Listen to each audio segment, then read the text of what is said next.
Assalamualaikum warahmatullahi wabarakatuh. Baik rekan-rekan mahasiswa, kita ketemu lagi di minggu ke-11. Minggu ke-11 ini seharusnya disampaikan pada tanggal 1 kemarin karena tanggal merah. Baik, saya gabungkan dengan minggu ke-12.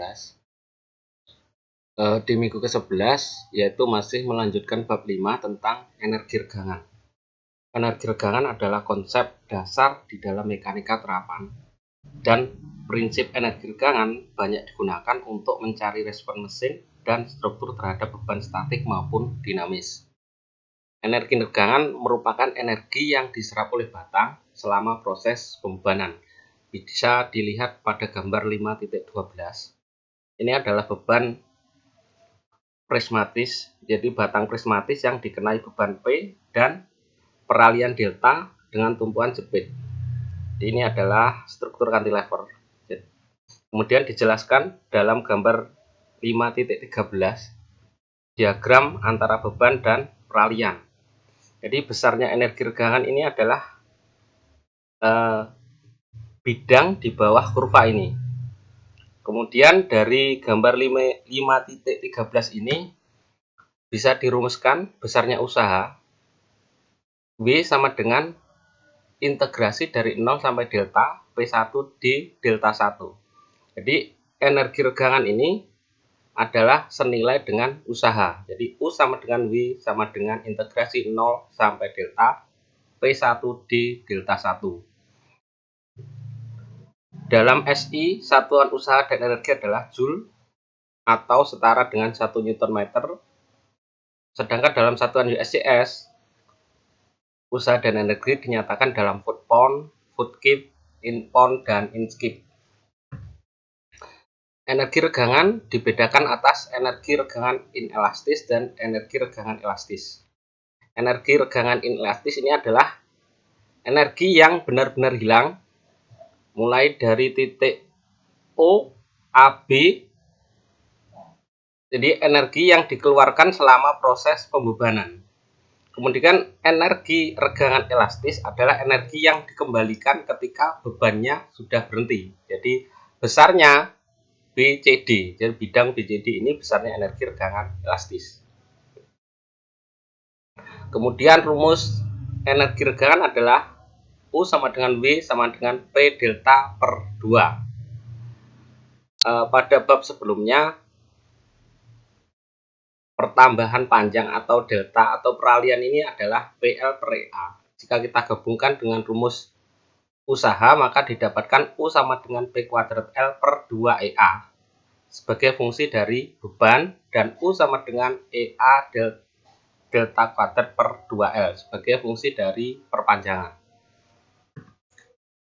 Kemudian selain pada batang elastis, pada gas yang bersifat elastis linier, maka energi regangan pun dapat dicari, yaitu dengan memasukkan nilai kekakuan pegas menggantikan nilai kekakuan batang elastis, yaitu EA per L kita ganti dengan K, kita masukkan ke rumus ini ya. Akhirnya didapatkan U sama dengan P kuadrat per 2K dan U sama dengan K delta kuadrat per 2. Kemudian bila batangnya terdiri atas beberapa segmen dan beberapa beban, maka diperlukan beberapa energi sehingga energi regangan total bisa dijumlahkan. Gambar 5.16 ini adalah batang prismatis yang terdiri atas 2 elemen dan 2 beban, yaitu AB dan BC. Besarnya energi regangan U sama dengan sigma I mulai dari elemen 1, kemudian N ini jumlah elemen, Ni kuadrat Li per 2 EI AI.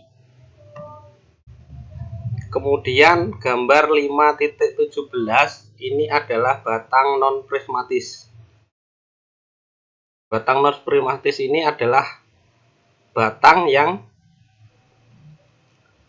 dikenai beban dan dengan bentuk yang berubah secara teratur. Energi regangan didapatkan dengan cara integrasi 0 sampai sepanjang panjang batangnya, yaitu L. NX kuadrat DX per 2EAX. Peralihan yang disebabkan oleh beban tunggal. Nah ini pada gambar 5.18 ini adalah beban tunggal, kemudian sebesar peralihan delta, sehingga delta sama dengan 2U per P, atau 2 dikalikan energi regangan dibagi beban. Ini adalah besarnya peralihan yang disebabkan oleh beban tunggal. Selanjutnya adalah rapat energi regangan.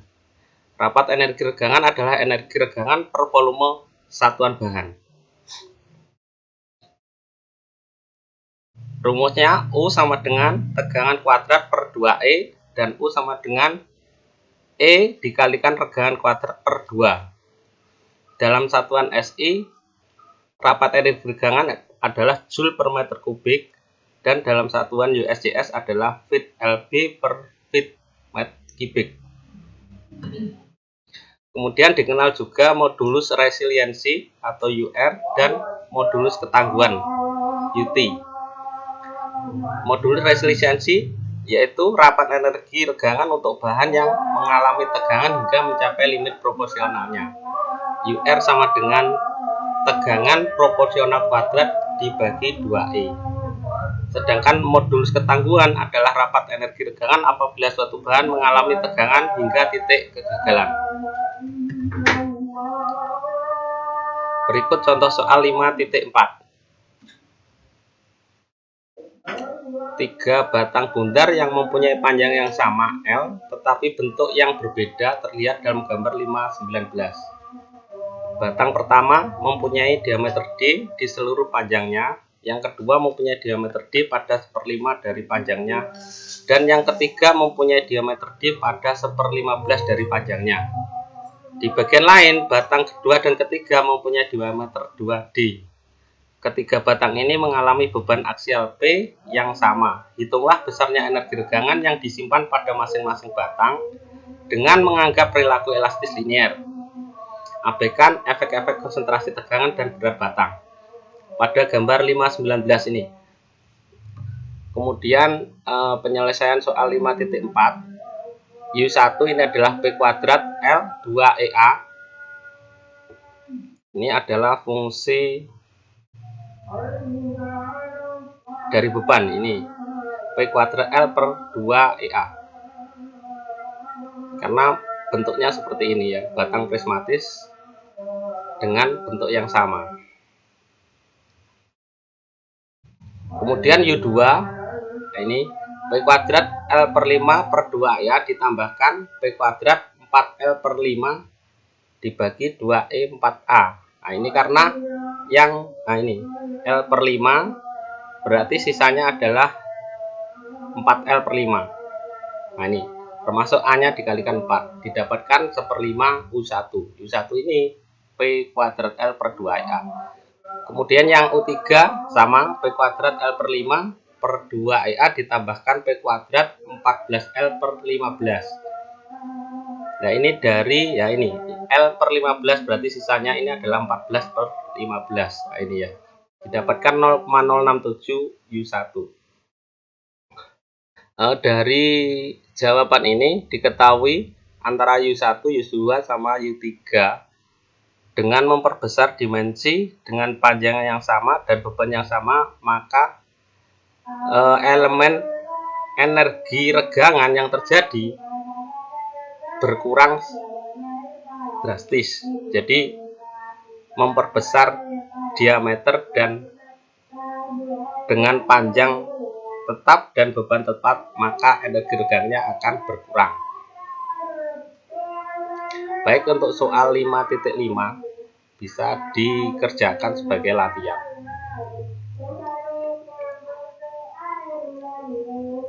Baik, ini yang bisa saya sampaikan. Bila ada pertanyaan bisa disampaikan lewat forum diskusi e-learning, email, atau WhatsApp.